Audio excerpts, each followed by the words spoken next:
Moi, mä oon Sanna, 21V lähihoitaja Nurmijärveltä.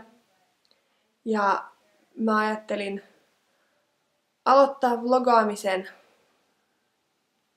nyt sitten, että mä oon pari kertaa yrittänyt pitää ihan tavallista blogia, mutta se on yleensä kaatunut siihen, että mä en saa mun ajatuksia tarpeeksi selvästi siihen tekstimuotoon.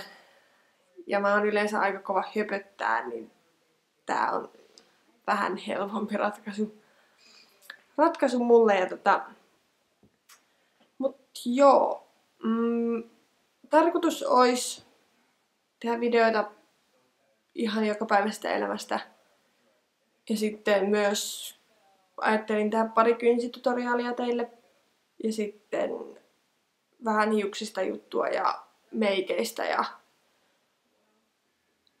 ihonhuollosta, kehonhuollosta ylipäänsä ja näin. Ihan joka päivä en tuu laittaa videota, ehkä kerran pari viikossa. Mulla ei ikävä kyllä tässä vaiheessa siihen tai enempään riitä aika. Jos haluatte jotain tietyn tyyppistä videota, niin laittakaa kommenttia tonne alle. Ja saa siis toivoa, katsotaan vähän mahdollisuuksien mukaan toteutan. Ja yritän vastailla niihin kommentteihin. Ja kertokaa ihan siis, jos tykkäätte tai ette tykkää.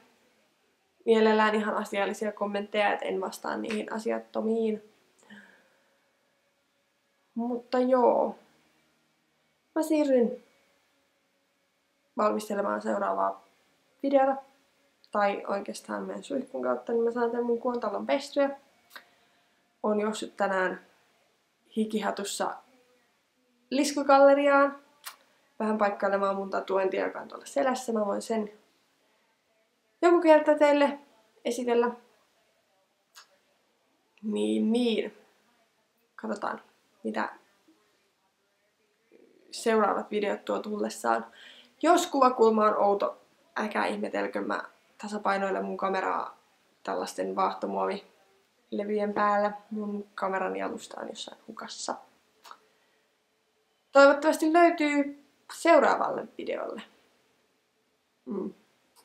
Tai toivotaan. Mä oon hyvä hukkaamaan tavaroita. Ja just nyt tajusin, että mulla oli telkkari tossa päällä. Eli jos kuuluu jotain ylimääräistä hälinää, niin se on sitten siitä. Mut joo. Seuraavaan videoon. Laters.